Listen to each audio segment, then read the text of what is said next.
어머니 죄송해요. 장모님이 갑자기. 뭐라고? 장모님이 오셨다고?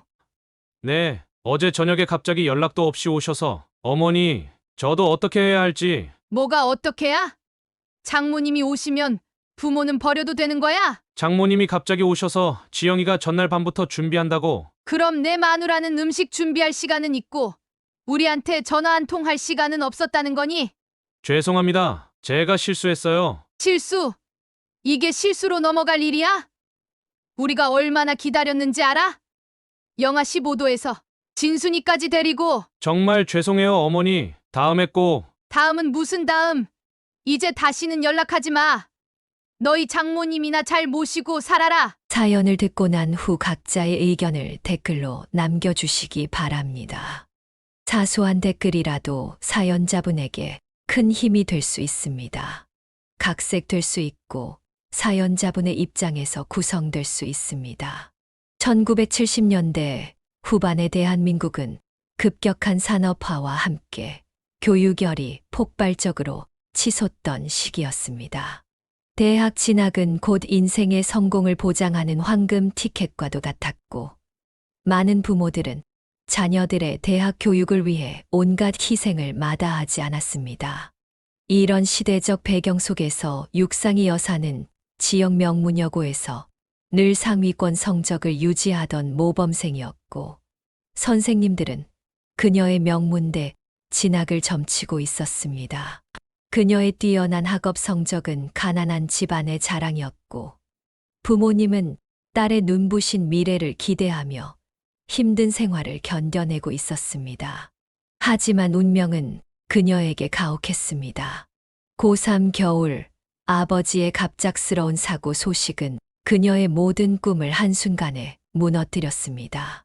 공장에서 일하시던 아버지는 기계 오작동으로 인한 사고로 그녀의 곁을 영원히 떠나셨고, 남겨진 가족들은 하루아침에 생계를 걱정해야 하는 상황에 처했습니다. 장이야, 미안하다 엄마가. 정말 미안해. 내가 얼마나 공부하고 싶어 했는지, 의사가 되고 싶어 했는지 다 알아. 하지만 엄마, 제가 알아서 할게요. 걱정하지 마세요. 어머니의 눈물 섞인 사과를 들으며 그녀는 차마 고개를 들 수 없었습니다. 가장의 빈자리는 곧 생활고로 이어졌고, 중학생, 초등학생인 동생들의 학비와 생계를 책임져야 했습니다. 그녀는 자신의 꿈을 접어두고 취업 전선에 뛰어들어야 했습니다. 담임 선생님을 찾아갔을 때의 기억은 아직도 선명했습니다. 선생님, 제가 대학은 못 가기로 했어요. 장이야, 그래도 내가 너같이 공부 잘하는 학생이 어떻게 선생님이 다른 방법을 알아볼게. 선생님, 감사합니다. 하지만 제 선택이에요. 동생들도 있고, 이제 제가 가장이에요. 우수한 학생이 대학 진학을 포기한다는 것은 당시로서는 충격적인 일이었습니다. 선생님들은 장학금을 알아보고 여러 가지 방안을 제시했지만 그녀는 묵묵히 자신의 선택을 밀고 나갔습니다. 취업 준비를 하면서도 그녀는 포기하지 않았습니다. 밤늦게까지 독학으로 영어와 회계를 공부했고, 낮에는 열심히 타자 연습을 했습니다. 도서관에서 빌린 참고서로 실무 지식을 쌓았고, 취업 정보를 얻기 위해 발로 뛰어다녔습니다.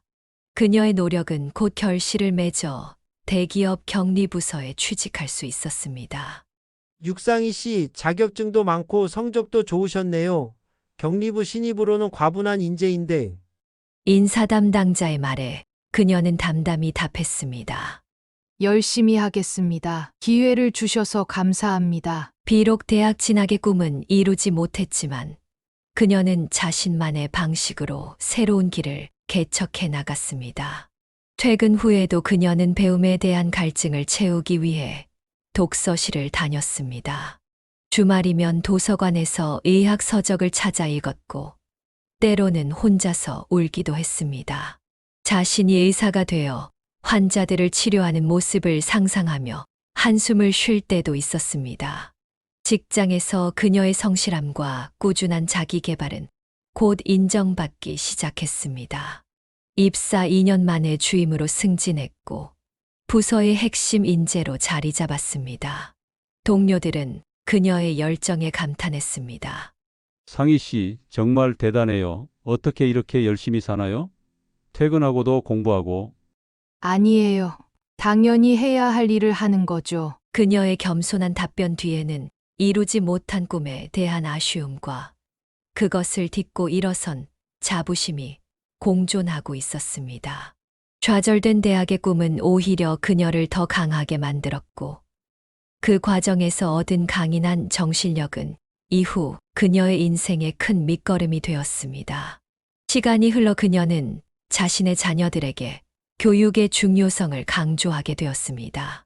자신이 누리지 못했던 교육의 기회를 자녀들에게는 반드시 제공하겠다는 결심을 하게 되었고, 이는 그녀의 삶의 큰 원동력이 되었습니다. 그녀의 좌절된 꿈은 결코 헛된 것이 아니었습니다. 그것은 다음 세대에게 더 나은 기회를 제공하고자 하는 강한 의지로 승화되었고, 그녀의 삶을 더욱 값진 것으로 만들었습니다.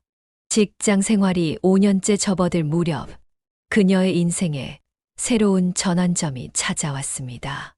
회사 업무차 방문한 거래처에서 그녀는 현재의 남편인 김민석 씨를 처음 만나게 되었습니다. 당시 건설회사 재무팀장이었던 그는 성실하고 진중한 모습으로 그녀의 마음을 사로잡았습니다. 육상희 씨, 퇴근하고 잠시 시간 괜찮으세요? 업무 얘기 좀 더 하고 싶은데. 네, 괜찮습니다. 처음에는 순수하게 업무적인 만남으로 시작했지만 차츰 그들의 관계는 깊어져 갔습니다. 그녀의 강인하면서도 따뜻한 성품에 매료된 김민석 씨는 자연스럽게 마음을 열게 되었습니다. 상희 씨, 우리 이제 업무 얘기 말고 개인적인 얘기도 해도 될까요? 그래요. 좋아요. 서로를 알아가는 과정에서 그녀는 김민석이 자신과 비슷한 가정 환경에서 자랐다는 것을 알게 되었습니다. 그 역시 어려운 집안 형편 때문에 원하던 대학에 가지 못했지만 끊임없는 노력으로 현재의 자리까지 올라온 사람이었습니다. 나도 대학 못 갔어. 하지만 지금은 그게 내 인생의 원동력이 됐지. 당신처럼. 그래서 더 마음이 가나 봐요. 1년간의 연애 끝에 그들은 결혼을 결심했습니다. 결혼식은 소박했지만 따뜻했고 두 사람의 새로운 시작을 축복하는 많은 이들의 진심 어린 축하를 받았습니다. 여보, 우리 앞으로 서로 의지하면서 잘 살자. 그래, 힘들어도 함께하면 다 이겨낼 수 있을 거야. 결혼 후 그들은 작은 전세 아파트에서 새 삶을 시작했습니다.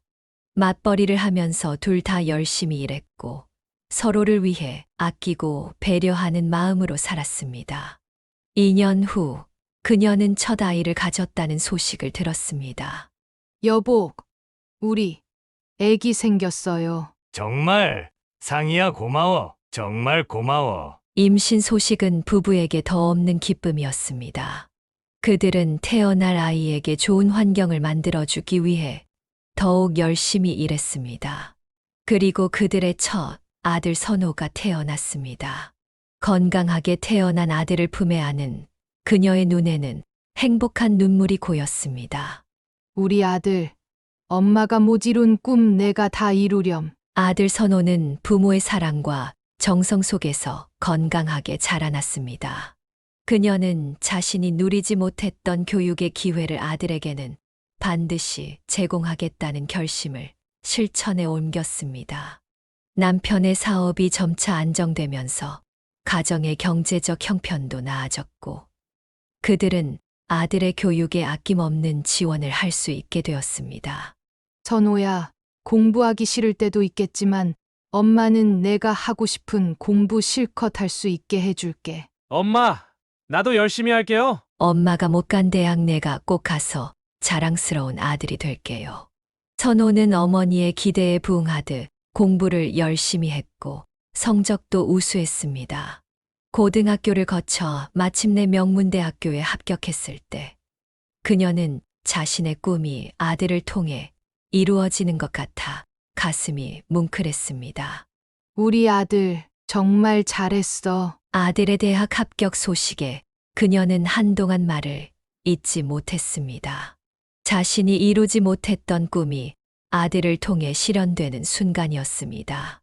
남편은 그녀의 어깨를 감싸 안으며 말했습니다. 여보, 당신의 꿈이 이제 선호를 통해 이뤄진 거야. 그렇게 그녀의 좌절된 꿈은 다음 세대를 통해 새롭게 피어났습니다. 이제 그녀는 자신의 선택이 결코 잘못되지 않았다는 것을 확신할 수 있었습니다. 그녀의 희생과 노력이 아들에게 더 나은 미래를 선물한 것입니다. 이것은 단순히 한 가정의 성공 이야기가 아닌 세대를 이어 실현된 꿈의 이야기였습니다. 남편의 정년 퇴직을 앞두고 그녀는 인생의 새로운 장을 준비하게 되었습니다. 도시의 분주한 삶에서 벗어나 자연과 함께하는 삶을 꿈꾸던 부부는 오랜 고민 끝에 경기도 양평의 조용한 마을로 이주를 결심했습니다. 여보, 우리 이제 좀 여유롭게 살아볼까? 꼭 서울에 있을 필요는 없잖아. 그래요. 나도 사실 그런 생각하고 있었어요. 도시 생활이 이제는 좀 벅차네요. 퇴직금으로 마련한 양평의 전원주택은 그들의 새로운 보금자리가 되었습니다. 앞마당에는 작은 텃밭을 만들었고 뒤편으로는 울창한 산이 자리 잡고 있었습니다. 서울 생활과는 전혀 다른 환경이었지만 그들은 오히려 이런 변화를 반겼습니다. 여보, 우리도 이제 농사꾼이 됐네. 그러게, 상추랑 고추는 잘 크는 것 같은데 토마토는 왜 이렇게 시들시들하지? 도시에서는 경험할 수 없었던 농사일이 새로운 즐거움이 되었습니다. 처음에는 서툴렀지만 이웃들의 도움으로 차츰 재배 요령을 터득해 갔습니다. 텃밭에서 직접 기른 채소로 식사를 하는 재미에 푹 빠졌고 수확한 작물을 이웃과 나누는 기쁨도 알게 되었습니다. 창희 씨네 고추가 참 맛있어. 비결이 뭐예요? 아이고, 제가 뭐려. 옆집 할머니가 가르쳐 주신 대로 했을 뿐인데. 주말이면 의사가 된 아들 선호가 찾아왔습니다.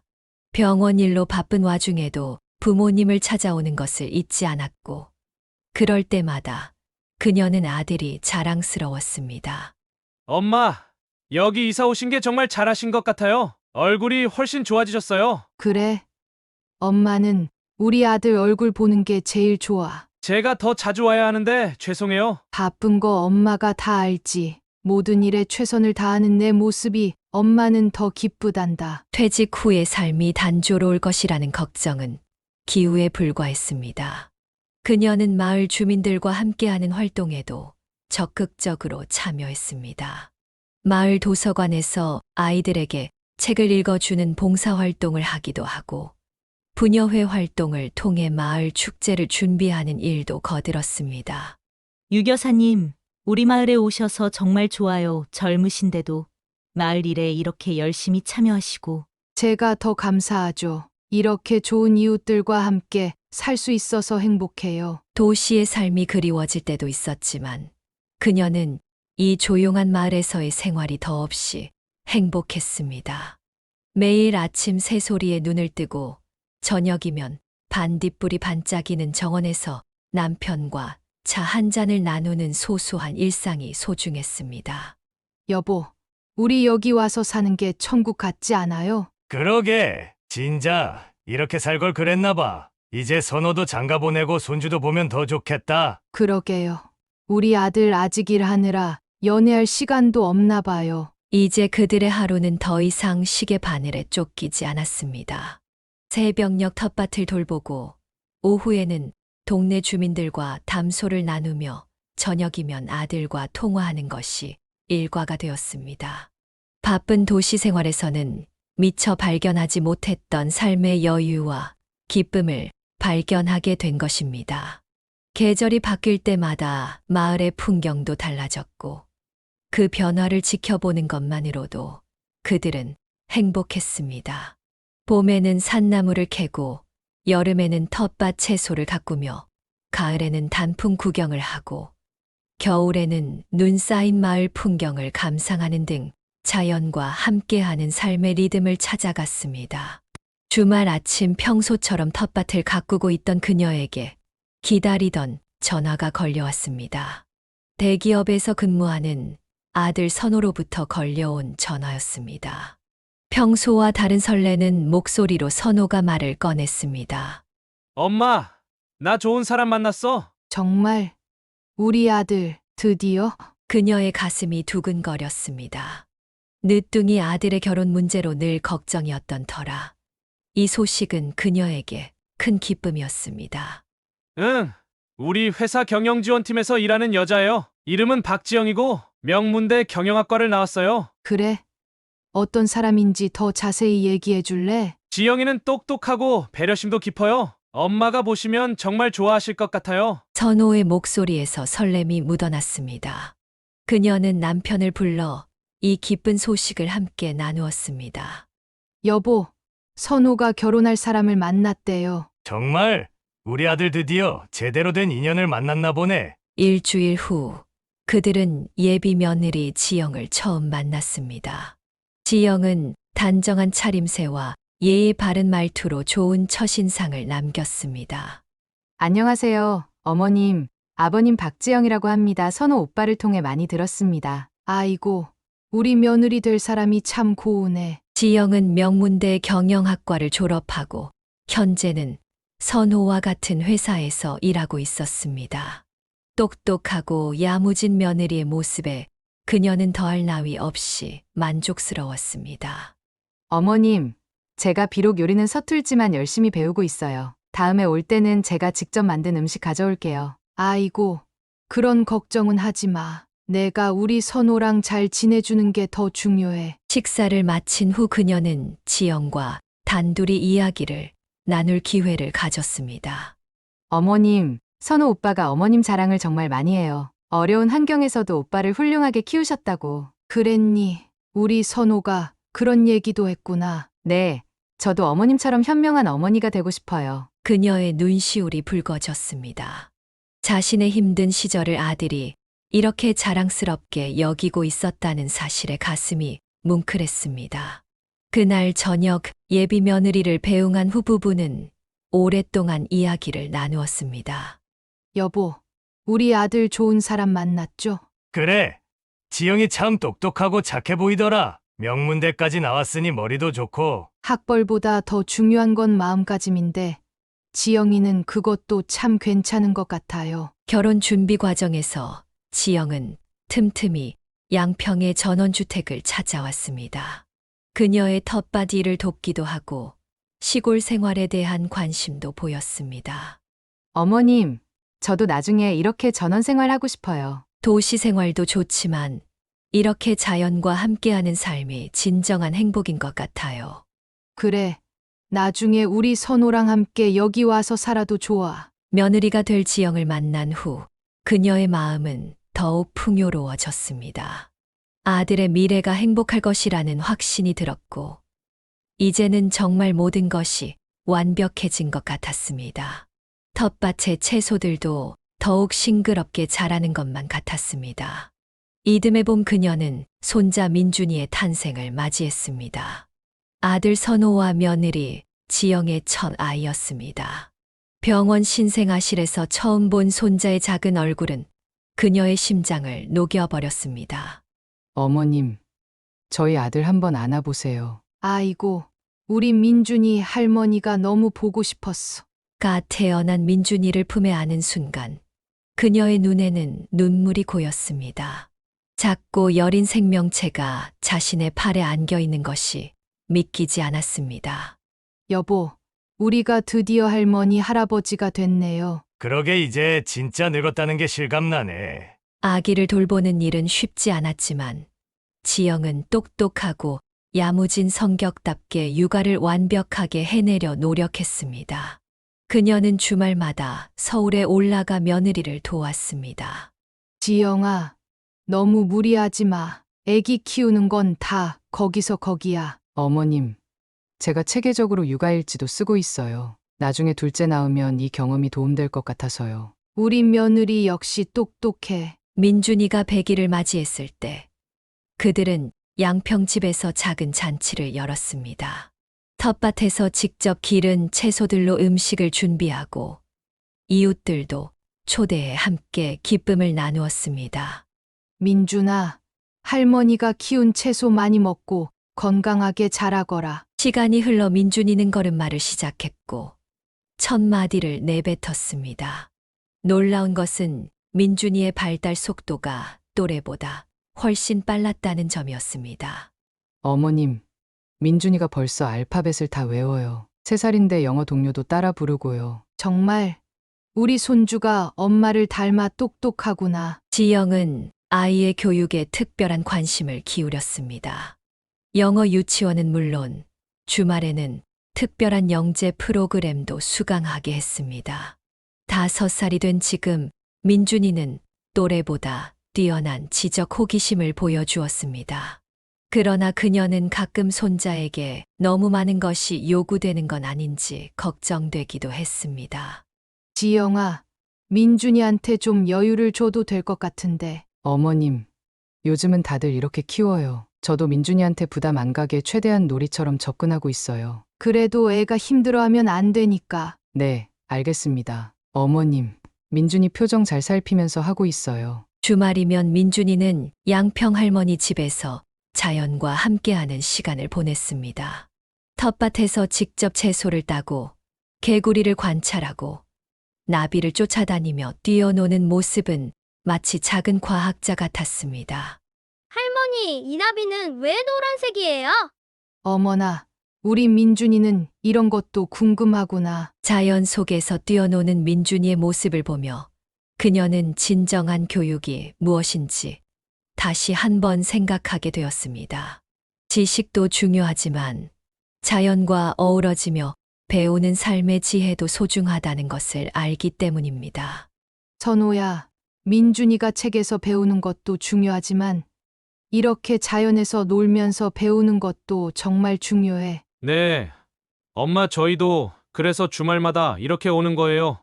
도시에선 못 보는 걸 여기서 많이 보고 배우잖아요. 그녀는 손자를 바라보며 자신의 젊은 시절을 떠올렸습니다. 자신은 비록 대학에 가지 못했지만 아들을 훌륭하게 키워냈고 이제 그 아들은 더 뛰어난 아이를 키우고 있었습니다. 세대를 거듭할수록 더 나은 교육과 환경이 주어지는 것을 보며 가슴 뿌듯했습니다. 할머니, 내일도 여기서 자고 싶어요. 그래, 우리 민준이 할머니가 맛있는 거 더 해줄게. 이렇게 손자와 함께하는 시간들이 쌓여갈수록 그녀는 더 없는 행복을 느꼈습니다. 비록 자신의 꿈은 이루지 못했지만 아들과 손자를 통해 더 큰 꿈이 이루어지고 있음을 실감했기 때문입니다. 며느리의 완강한 태도에 그녀의 마음은 더욱 무거워졌습니다. 손자 민준이의 지친 모습을 볼 때마다 가슴이 아팠지만 며느리 지영은 교육 스케줄 조정에 대해 완강한 입장을 보였습니다.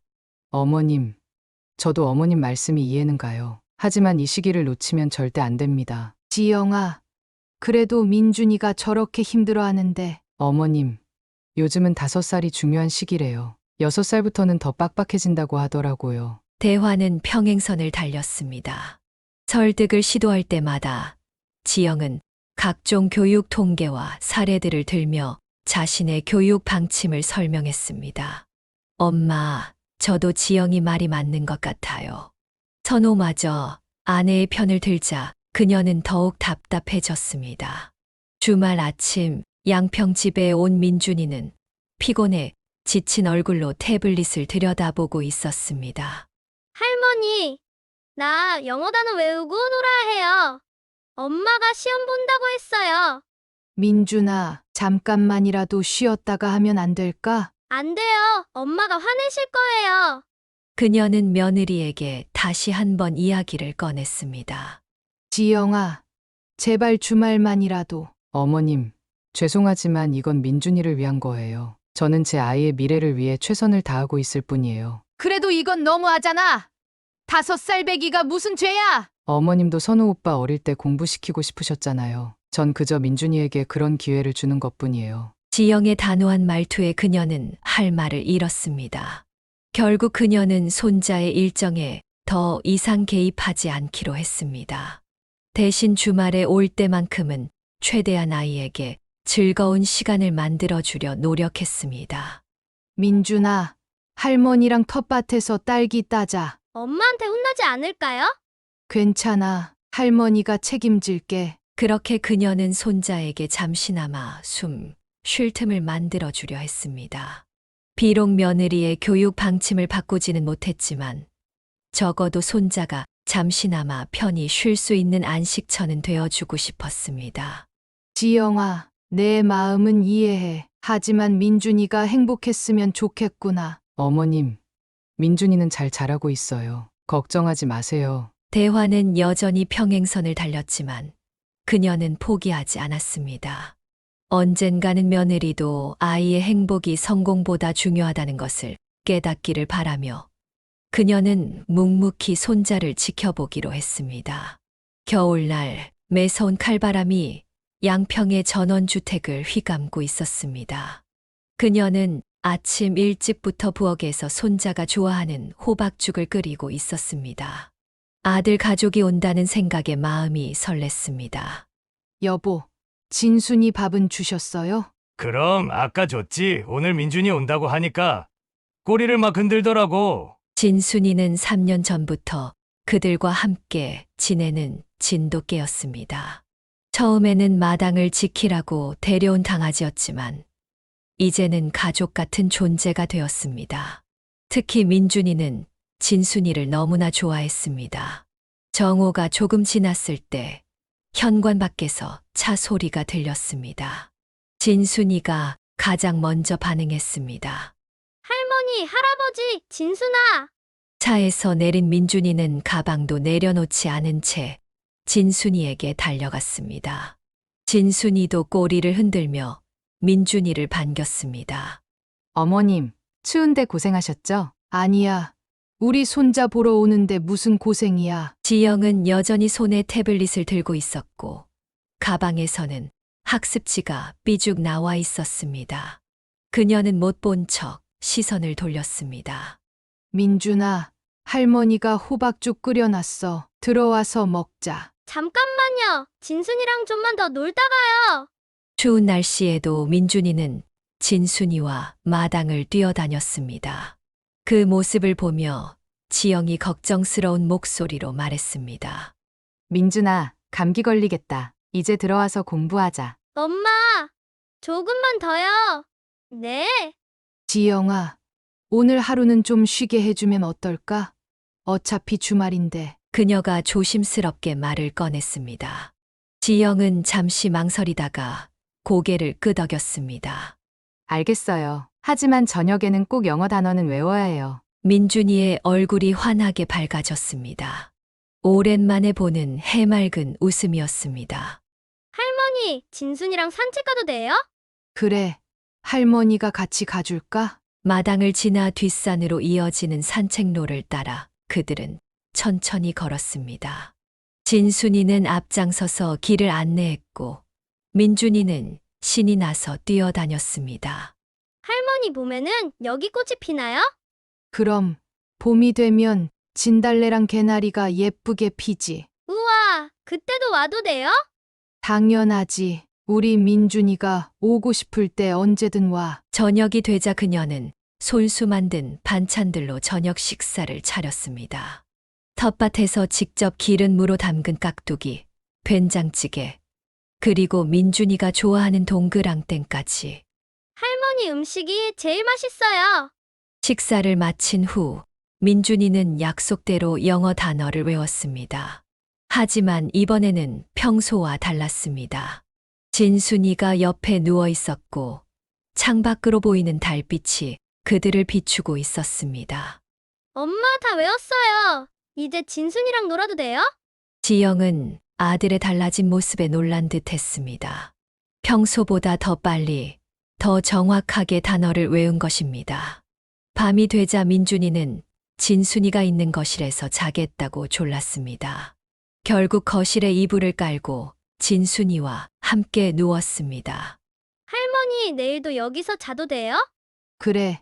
내일도 우리 민준이랑 진순이랑 여기서 자자. 잠들기 전 민준이는 진순이를 꼭 껴안은 채 속삭였습니다. 진순아, 너무 좋아. 내일도 같이 놀자.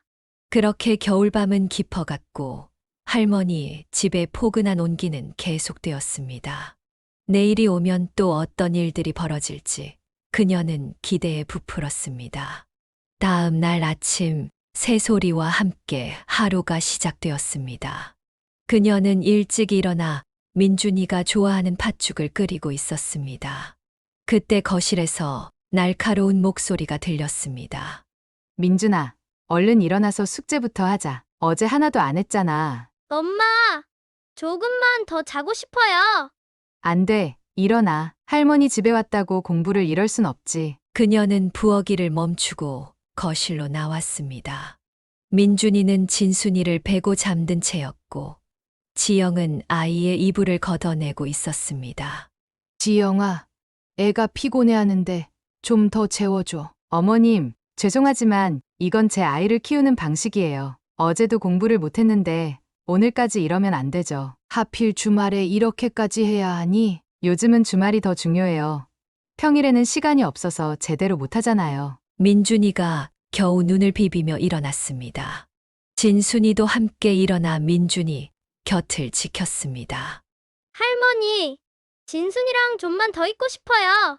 민준아, 그만. 얼른 씻고 와서 중국어 단어부터 외우자. 그녀는 더는 참을 수 없었습니다. 지영아, 애한테 너무하는 거 아니니?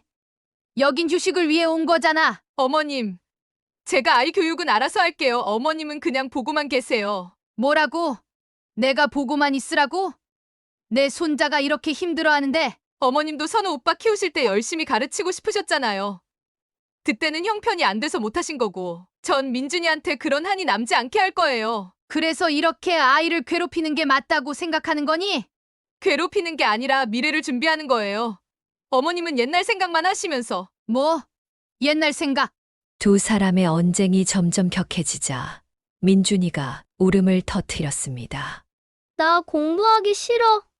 진순이랑 놀고 싶어. 민준아, 여보, 무슨 일이에요? 부엌에서 일하던 남편이 달려왔습니다. 당신도 좀 말려보세요. 지영이가 휴식도 없이 애를 이렇게. 아니, 어머님이 자꾸 제 교육 방침에 간섭하시니까. 간섭이라고? 내가 걱정돼서 하는 말을. 걱정이면 어머님 세대의 기준으로 하지 마세요. 지금은 다른 시대라고요. 팽팽한 긴장감이 흐르는 가운데 민준이는 진순이의 목덜미를 붙잡고 계속 흐느꼈습니다. 할머니, 나 여기 있고 싶어요. 공부하기 싫어요. 지영아, 제발 오늘 하루만이라도. 안 됩니다. 어머님, 제 아이는 제가 키울게요. 민준아, 얼른 가방 가져와. 이 순간 진순이가 갑자기 민준이 앞을 가로막고 으르렁거렸습니다. 마치 민준이를 보호하려는 듯한 자세였습니다. 진순아, 비켜. 지영의 목소리가 잠시 흔들렸습니다. 하지만 곧 단호한 표정을 지으며 말했습니다. 어쨌든 오늘은 숙제부터 해야 해요. 진순이는 나중에 놀아주면 되잖아요. 그녀는 마지막으로 한마디를 던졌습니다. 지영아, 넌 지금 아이의 현재를 망치면서 미래를 준비하고 있는 거야. 어머님, 그만하시죠. 제 교육 방식을 이렇게까지 부정하지 마세요. 아침부터 시작된 이 긴장감 속에서 양평의 겨울 아침은 점점 더 차가워져 갔습니다. 긴장감이 감돌던 며칠 후의 저녁, 그녀의 휴대폰이 울렸습니다. 아들 선호였습니다.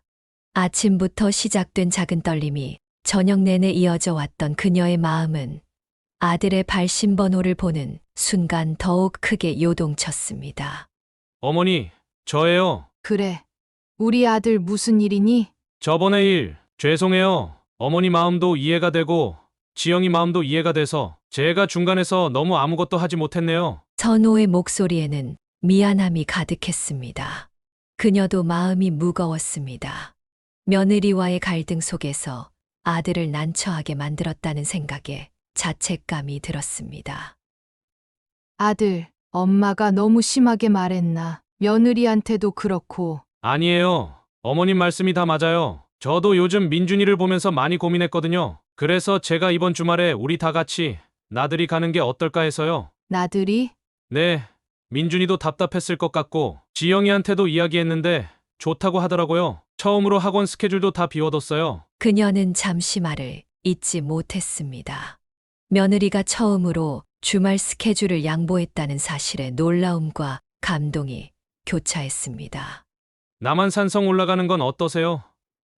민준이가 성곽 보는 거 좋아하거든요. 거기 올라가면서 역사 이야기도 해주고 자연스럽게 공부도 되고 운동도 되고.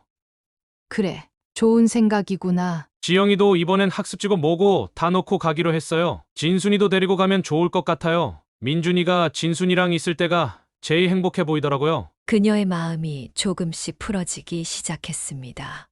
아들은 이어서 조심스럽게 말을 이었습니다.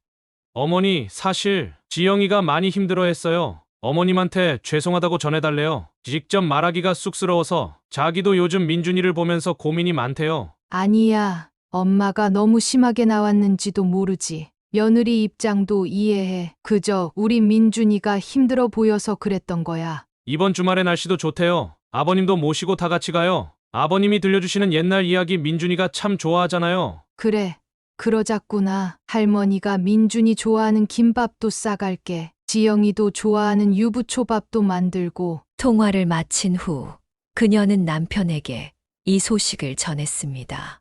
남편도 이번 나들이가 가족 모두에게 좋은 기회가 될 거라며 기뻐했습니다. 여보, 이번 주말에 우리 다 같이 남한산성 가기로 했어요. 그래?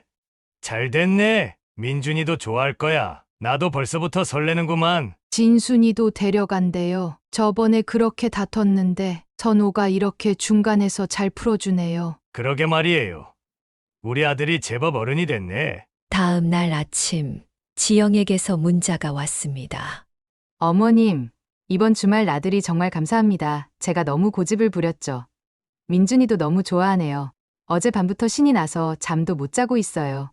진순이 간다는 말에 특히 좋아하더라고요. 그녀는 따뜻한 마음으로 답장을 보냈습니다.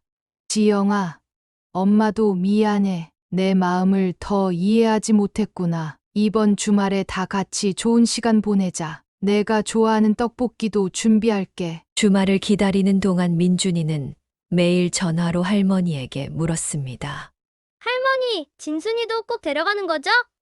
산성 올라가면서 진순이랑 경주하고 싶어요. 이번에는 학원 숙제도 없대요.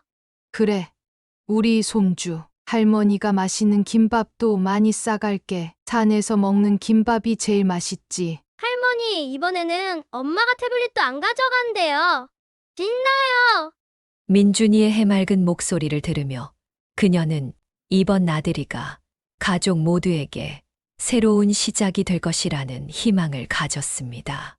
며느리의 마음도 조금씩 열리고 있다는 것을 느낄 수 있었고, 무엇보다 민준이의 밝아진 목소리에서 희망을 발견했습니다.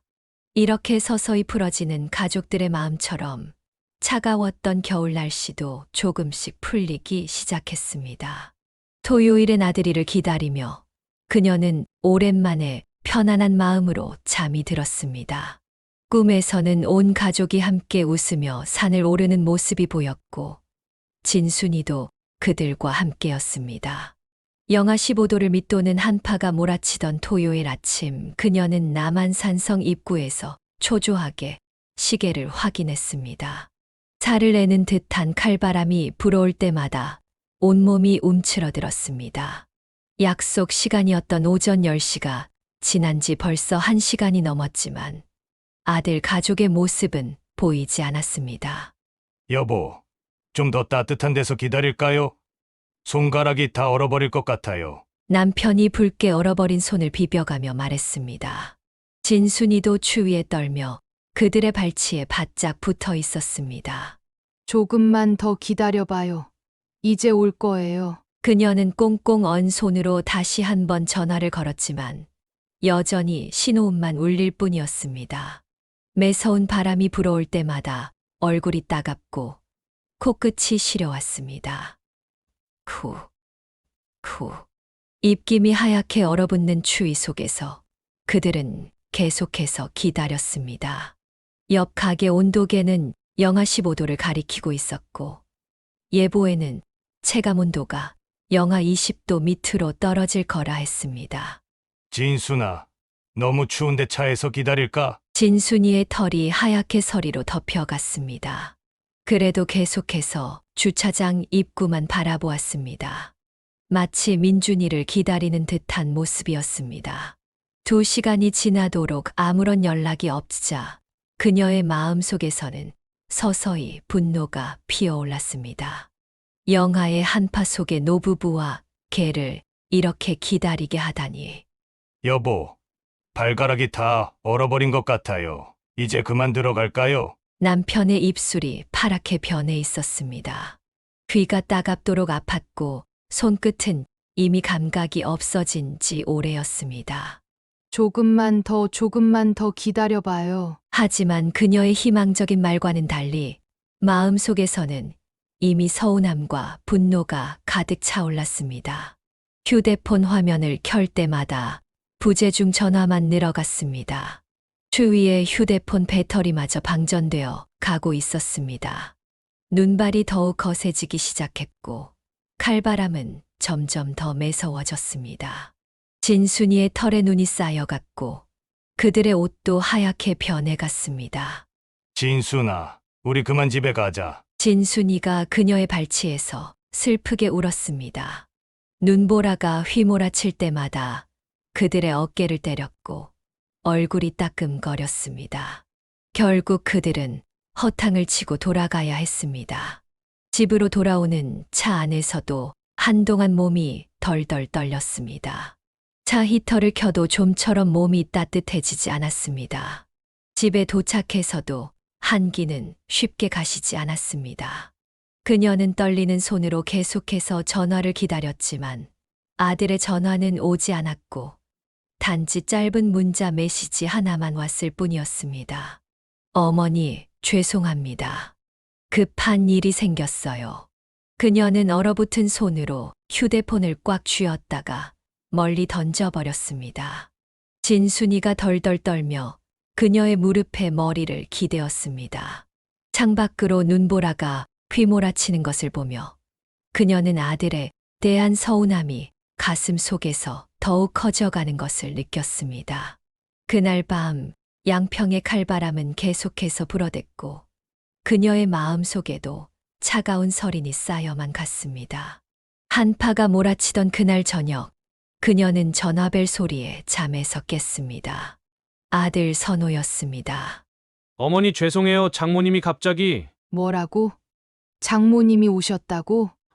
네, 어제 저녁에 갑자기 연락도 없이 오셔서. 그녀의 손이 부들부들 떨렸습니다. 2시간이나 혹한 속에서 기다리게 하고 이제야 이런 변명을 한다니. 선호야, 내가 정말 우리 아들이 맞니? 어제 저녁에 연락받았으면 우리한테 먼저 알렸어야 하는 거 아니야? 어머니, 저도 어떻게 해야 할지. 뭐가 어떻게야? 장모님이 오시면 부모는 버려도 되는 거야? 목소리가 점점 커졌습니다. 진순이가 놀라 그녀의 발치에서 움찔했습니다.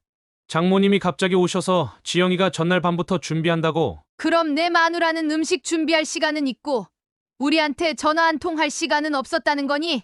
죄송합니다. 제가 실수했어요. 실수? 이게 실수로 넘어갈 일이야? 우리가 얼마나 기다렸는지 알아? 영하 15도에서 진순이까지 데리고. 그녀의 목소리가 떨려왔습니다. 정말 죄송해요, 어머니. 다음에 꼭. 다음은 무슨 다음? 이제 다시는 연락하지 마. 너희 장모님이나 잘 모시고 살아라. 전화를 끊고 나서야 그녀는 참았던 눈물을 터뜨렸습니다. 진순이가 그녀의 무릎에 머리를 기대며 낑낑거렸습니다. 잠시 후 지영에게서 문자가 왔습니다. 어머님, 죄송합니다. 제 어머님이 갑자기 오셔서 저희도 당황했어요. 민준이도 많이 속상해하네요. 그녀는 문자를 읽자마자 삭제해버렸습니다. 민준이가 속상해한다고 그들이 얼마나 속이 상했는지는 모르는 걸까요? 밤이 깊어가는데도 잠은 오지 않았습니다. 창밖으로 눈보라가 휘몰아치는 소리가 그녀의 마음을 더욱 시리게 만들었습니다. 진순아, 너도 민준이 보고 싶지? 진순이가 슬픈 눈으로 그녀를 바라보았습니다. 새벽녘 또다시 문자가 왔습니다. 어머님, 장모님께서도 많이 죄송해하세요. 다음에 꼭 찾아뵙고 사과드리겠습니다. 그녀는 비웃음이 나왔습니다. 장모님은 죄송해 하신다고. 그런데 왜 직접 전화 한 통 없는 걸까요? 아들은 이제 장모님 말 한마디에 친부모와의 약속도 저버리는 사람이 되어버린 걸까요? 내가 우리 선호를 어떻게 키웠다고. 이제는 장모님이 더 소중하니. 아침이 밝아올 때까지 그녀는 뜬 눈으로 밤을 지새웠습니다. 마당에 쌓인 눈이 아침 햇살에 반짝였지만 그녀의 마음속 서림은 좀처럼 녹지 않았습니다. 선호에게서 걸려오는 전화도 지영이 보내는 문자도 더 이상 받지 않기로 했습니다. 그들의 변명이, 사과가 이제는 의미가 없어 보였습니다. 단 한 번의 성의 없는 사과로 이 배신감이 치유될 것 같지 않았기 때문입니다. 진순아, 이제 우리끼리만 살자. 다시는 저런 약속 같은 건 잡지 말자. 진순이가 그녀의 발치에 웅크리고 누워 작은 신음을 냈습니다. 마치 그녀의 마음을 이해한다는 듯이 말입니다. 그렇게 하루가 저물어갔고 차가운 겨울바람은 계속해서 그녀의 마음을 후벼 팠습니다. 이제 그녀에게는 진순이와 보내는 시간만이 위안이 되었습니다. 아내에게서 모든 이야기를 들은 남편의 얼굴이 점점 일그러졌습니다. 40년을 넘게 온화한 성격을 유지해왔던 남편이었지만 이번만큼은 달랐습니다. 여보, 전화기 좀 주세요. 당신 설마. 이제는 내가 나서야겠소. 도대체 얼마나 버릇없이 굴길래? 떨리는 손으로 전화를 든 남편은 아들의 번호를 눌렀습니다. 몇 번의 신호음이 울린 후 선호가 전화를 받았습니다. 아버지, 너 지금 당장 집으로 와라. 네? 아버지, 지금은 장모님이 장모님이 뭐가 그리 중요해서 친부모는 이 추위에 2시간이나 세워두고. 처음 듣는 아버지의 격양된 목소리에 선호가 당황한 듯 했습니다. 너 그동안 내가 너한테 얼마나 지원했는지 알기나 하니? 내 집 대출금 이자만 해도 매달 150만 원씩 내가 대주고 있잖아. 아버지, 그게 조용히 해. 내 말 끝날 때까지 듣기나 해. 너희 차도 내가 사줬고 민준이 영어 유치원비도 내가 매달 보태주고 있는데 이제는 장모님 앞에서는 꼬리 살살 치면서 친부모는 무시해도 된다 이거지? 수화기 너머로 선호의 숨소리만 들렸습니다. 이제부터 너한테 가는 돈 한 푼도 없다. 내 집 대출금도 알아서 해결해. 장모님한테 가서 도움 받아보던가. 아버지, 제발 그러지 마세요. 대출금을 너 그동안 우리가 얼마나 도와줬는지 장모님한테 말씀드려봤니? 아니면 장모님 앞에서는 내가 다 해결하는 것처럼 으스대고 있구나. 아버지, 그건 아니에요. 됐다. 이제 와서 변명하지 마라. 너희 집 등기부등본에 내 이름이 올라가 있는 것도 창피하다. 내일 당장 법무사 사무실 가서 내 앞으로 바꿔. 아버지, 제발요. 저희가 잘못했습니다. 잘못은 무슨. 너는 이미 우리 아들이 아니야. 장모님 아들이나 잘하고 살아라. 전화를 끄는 남편의 손이 부들부들 떨리고 있었습니다. 그녀는 처음 보는 남편의 모습의 말을 잊지 못했습니다. 여보, 당신도 말리지 마시오. 이번만큼은 가만두지 않겠소. 잠시 후 선호에게서 문자가 왔습니다. 아버지, 정말 죄송합니다. 제발 한 번만 용서해 주세요. 지영이도 많이 반성하고 있습니다. 하지만 남편은 문자를 보자마자 삭제해버렸습니다. 그리고는 은행 앱을 열어 자동이체 해지를 시작했습니다. 여보, 잠시 진정하시고. 이번엔 안 됩니다. 당신도 얼마나 서운하고 속상했습니까? 이제는 확실히 가르쳐줘야 해요. 지영에게서도 문자가 왔습니다. 아버님, 정말 죄송합니다. 제 불찰이었습니다. 제발 한 번만 용서해 주세요. 이제 와서 당신 봤지? 돈 끊는다니까. 이제야 연락 오는 거 봤지? 남편은 그날 밤 내내 서재에 틀어박혀 있었습니다. 책상 위에는 그동안 아들 내외를 위해 해왔던 금전적 지원 내역들이 쭉 펼쳐져 있었습니다. 이렇게까지 해줬는데, 이렇게까지 했는데. 다음 날 아침 남편은 법무사 사무실에 전화를 걸었습니다. 네, 근저당권 말소 관련 상담하려고 하는데요. 그녀는 남편의 단호한 행동에 말리지 못했습니다.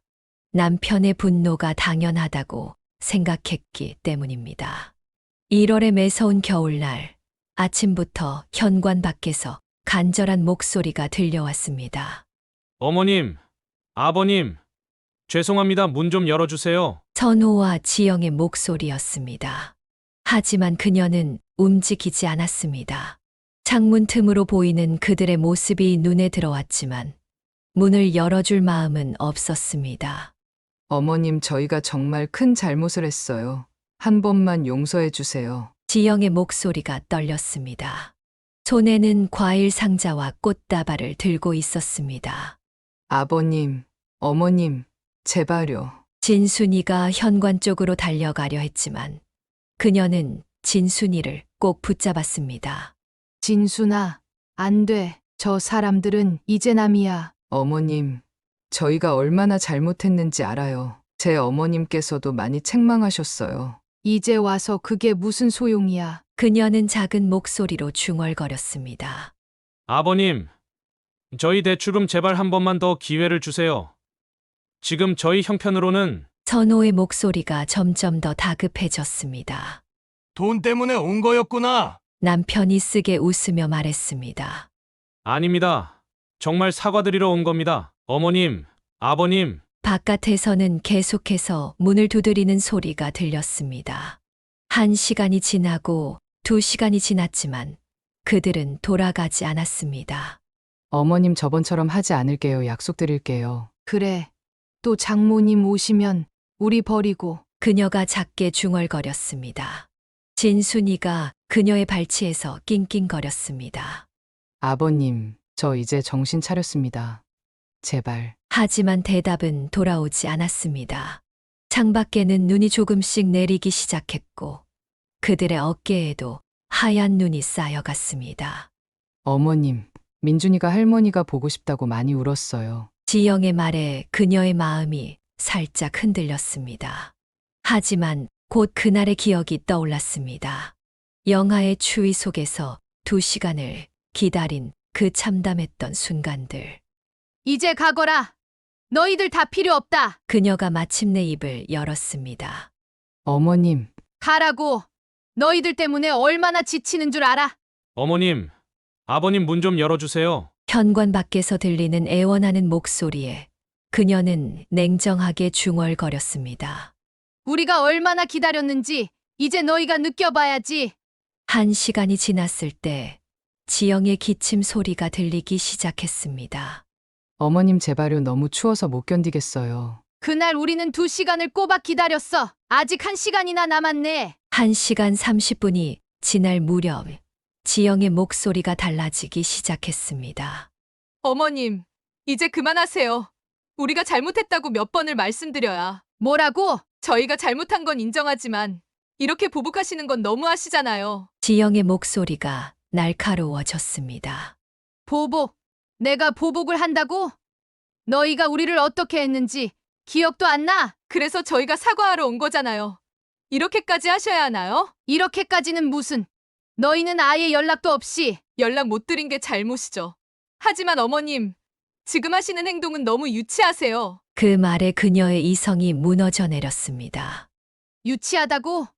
내가 유치해. 내가 뭘 안다고. 네, 유치하세요. 어른이 이렇게 안가품하시는 거. 안가품? 안가품이라고? 너는 시부모를 이렇게 무시해도 되는 줄 아니? 무시가 아니라 어머님도 아시잖아요. 제 어머님이 오셨는데 어떻게 해야 했는지. 아, 그래. 내 어머님이 더 중요하지. 우리 아들도 이제 장모님만 찾아다니고. 어머님, 그만하세요. 이제는 정말. 지영의 목소리가 떨렸습니다. 하지만 이번에는 추위 때문이 아닌 것 같았습니다. 당신들은 정말 최악이에요. 이렇게 몇 시간을 추위에 세워두시고 이게 시부모가 할 짓인가요?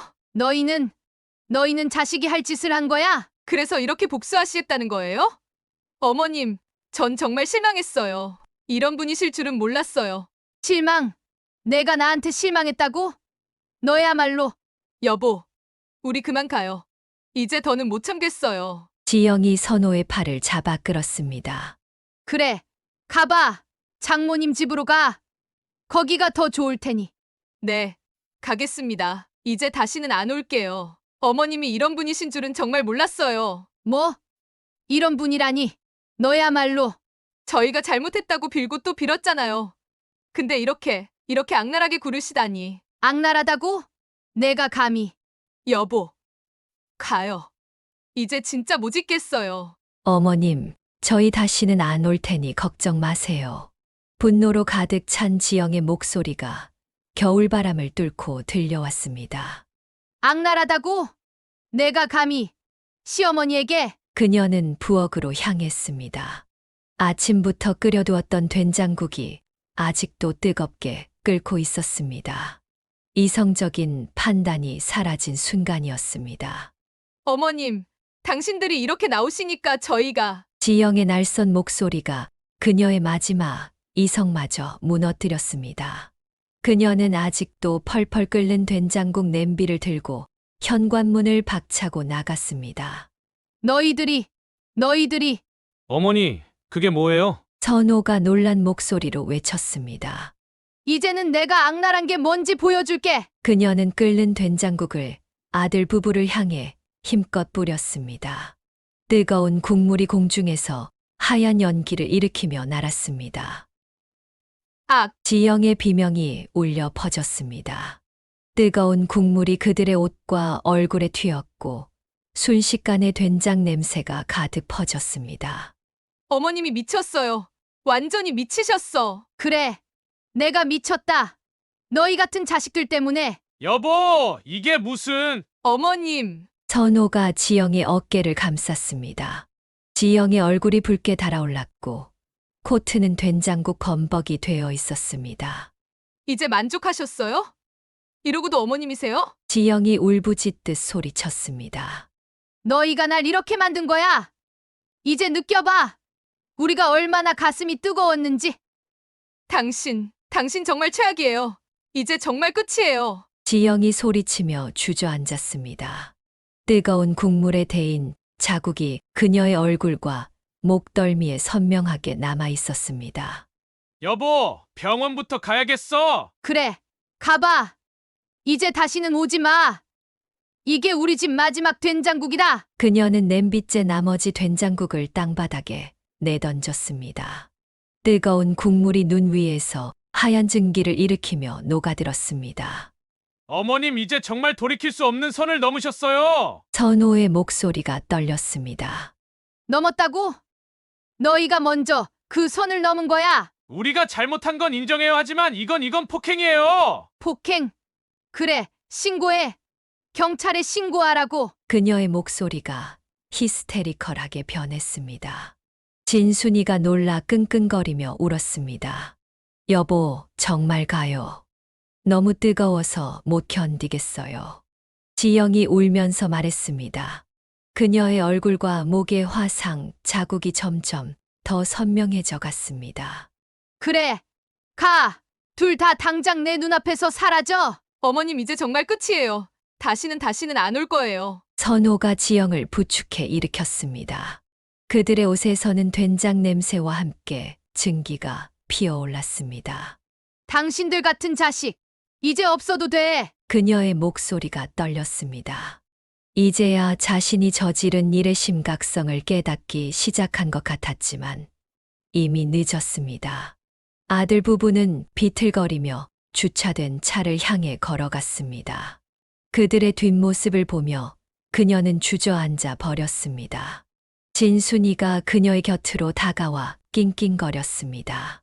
다 끝났네. 이제 정말 다 끝났어. 눈발이 거세게 휘몰아치는 가운데 차가 서서히 멀어져 갔습니다. 남겨진 된장국 자국과 발자국들이 하얀 눈으로 천천히 덮여갔습니다. 된장국 사건 이후 반년이 넘는 시간이 흘렀지만 그녀의 휴대폰에는 형식적인 문자만이 쌓여갔습니다. 어머님, 이번 주에도 찾아뵐까 합니다. 매주 같은 요일, 같은 시간에 오는 기계적인 문자. 진정성 없는 말들이 그녀의 마음을 더욱 아프게 했습니다. 지영이는 어떻게 지내니? 보고 싶은 마음에 한 번 물어봤지만 돌아온 답변은 차가웠습니다. 아직도 많이 화가 나 있어서요. 저도 어쩔 수가 없네요. 그렇게 또 한 달이 지났습니다. 선호는 혼자서 두어 번 찾아왔지만 그저 현관 앞에 서서 형식적인 인사만 하다 갔습니다.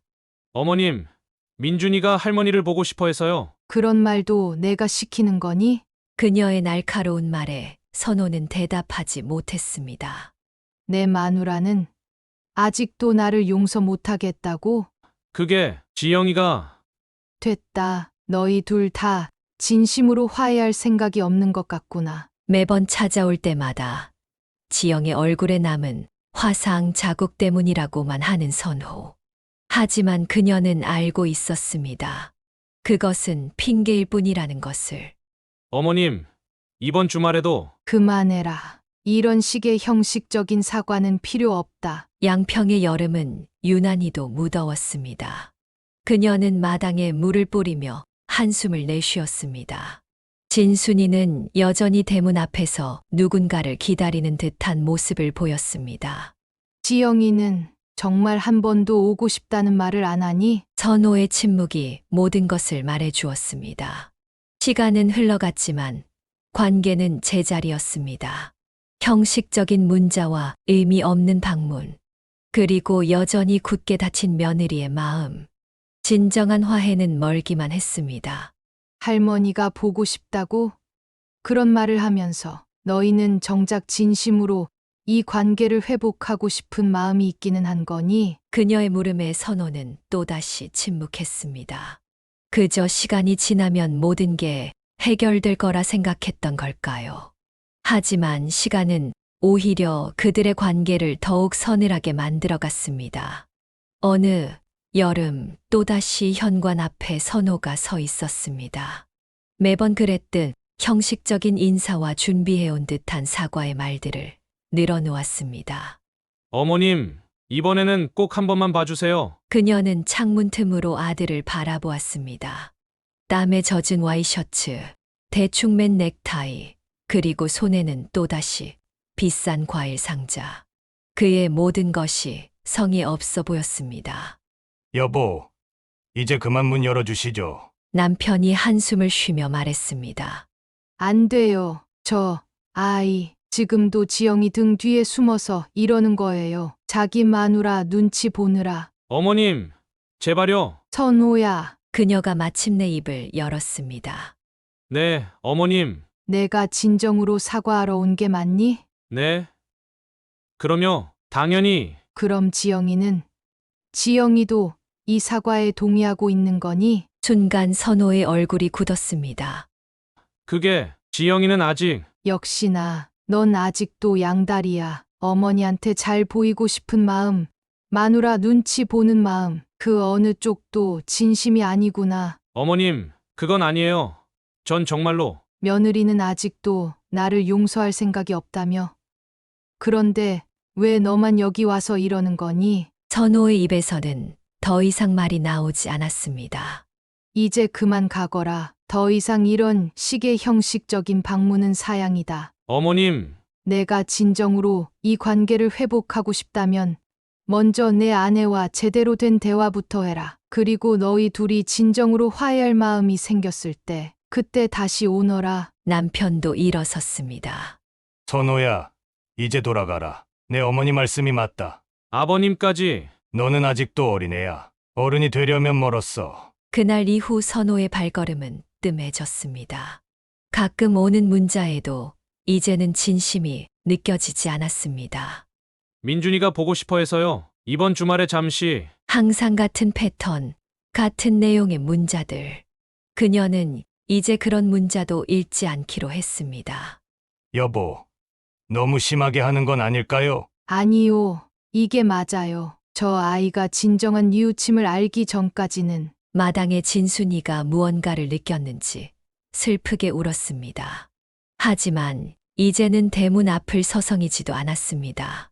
진순아, 너도 알았구나. 저 아이들의 진심 없는 마음을. 가을 바람이 불어오기 시작했고 그녀의 마음은 그 바람처럼 차갑게 식어갔습니다. 이제는 더 이상 기다리지 않기로 했습니다. 진정성 없는 사과보다는 차라리 이대로의 단절이 나았습니다. 겨울이 다시 찾아왔습니다.